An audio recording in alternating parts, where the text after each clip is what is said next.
Stolthed kan give øretæver eller en brækket kæbe, som det er tilfældet for min næste gæst.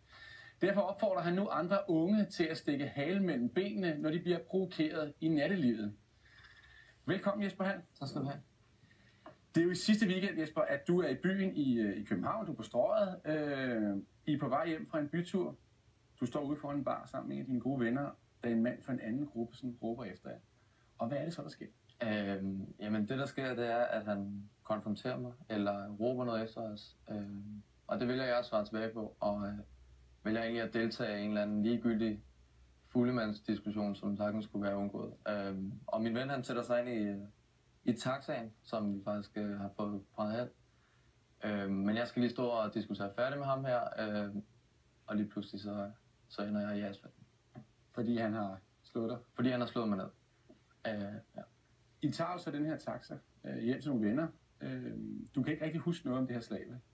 Jeg kan ingenting huske fra selve episoden. Jeg kan huske fra 10 minutter før og tidligere på aftenen, men ikke selve episoden, og heller ikke, hvordan vi kom hjem. Men næste dag, omkring sådan ved 15-tiden, der sender du et billede til din far. Vi har faktisk billedet her. Hvad siger din far til dig? Jamen, han virker rimelig rolig omkring. Du har rigtig ondt i kæben med det. Jeg har rigtig ondt i kæben, og jeg har en meget hævet kæbe, som man kan se. Men han skriver bare hurtigt, du skal afsted på skadestuen, inden for det tjekke. Og til at starte med tænker jeg egentlig, at det er en hævelse, og det kun er det. Men jeg tager så ind og tjekker det, og derfor så videre det, at der er brud på min kæbe. Ja, fordi vi har jo faktisk et billede af, hvor du er på skadestuen, og hvor de har konstateret, at din kæbe er brækket. Der ligger du dernede på Køge sygehus. Du har stærke smerter, og så uploader du det her billede. Men ikke nok med, at du uploader det. Du skriver jo også noget tekst, hvor du opfordrer andre til at stikke halen mellem benene, kan man sige, i stedet for at tage den her konfrontation, hvis de bliver provokeret i natten. Ja. Hvad får dig til det? Men når man ligger, som jeg gjorde, og havde så ondt, som jeg havde, og man skriver med sine venner, som selvfølgelig skriver og spørger, om jeg har det okay, og hvordan jeg har det, og så videre. Og jeg ved, at de skal ind i biffen, vi skulle ind og se Klovn.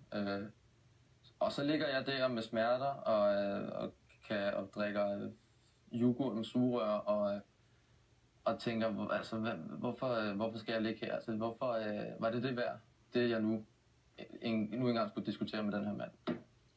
Og det som ser det måske ikke kan se nu, du ser faktisk ret frisk ud, det er jo, at der er jo tråde herinde bagved, og du har et brud i kæben, ikke? Så der er blevet sat en plade ind, som så sidder resten af livet. Det er ikke en stor plade, det er sådan en lille titaniumsplade, som ligesom stabiliserer ens kæbe. Ja.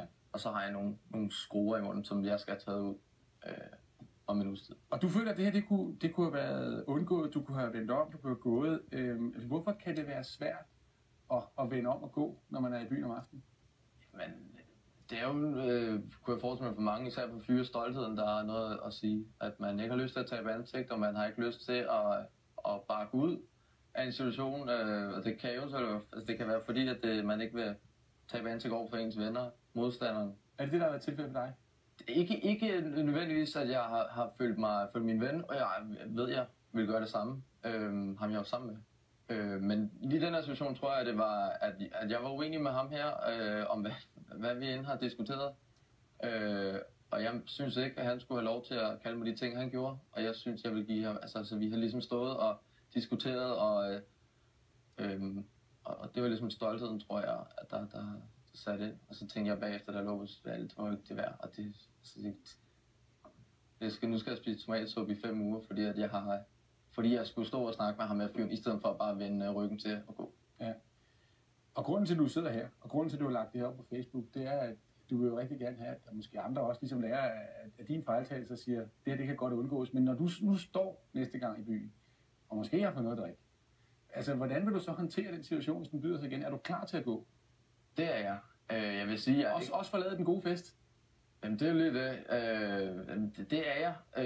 Jeg vil sige det sådan, at jeg frygter ikke at gå i byen. Jeg er ikke psykisk ramt på den måde, fordi jeg tror på, at man kan undgå det. Selvfølgelig har alkohol også noget at sige, og man skal, det svækker selvfølgelig også ens dømmekraft. Men jeg tror, man kan undgå det, og jeg tror, at hvis jeg kan identificere sådan et problem, en lignende situation, enten mig selv, der er i den, eller nogle venner, eller jeg fremme for den sags skyld, så tror jeg vil gribe anderledes, altså jeg gribe anderledes an, og jeg vil måske også bare gå ud og få min ven til at bare gå ud. Og der er jo ikke nogen... Det ved jeg vil gøre, selvfølgelig. Ja. Men der er jo ikke nogen hemmelighed, Jesper, at rigtig mange har reageret på det her, at du har fået massiv opbakning, ikke bare på Facebook, men også folk, der sådan har kontaktet dig. Nu nævnte du selv det der med kammeraterne, men hvad så, hvis nu en af kammeraterne er problemer? Vil du så også der bakke ud, eller hvordan vil du håndtere den situation? For det kan jo opstå i natlivet. Det kan det jo. Altså, jeg tror, jeg vil gøre det, som mine venner og jeg ikke fik gjort godt nok, fordi vi måske panikkede lidt, eller han panikkede, hvilket jeg godt kan forstå, fordi jeg lå bevidstløs på jorden. Men at lige at sørge for at få nogle navne på nogle vidner, og så ligesom, hvad skal man sige, få styr på situationen og få et overblik, sådan så man kan eventuelt, hvis man vil lægge sagen, at man så har styr på de her ting. Fordi i situationen, der vil jeg stadig mene, at man skal bakke ud, og man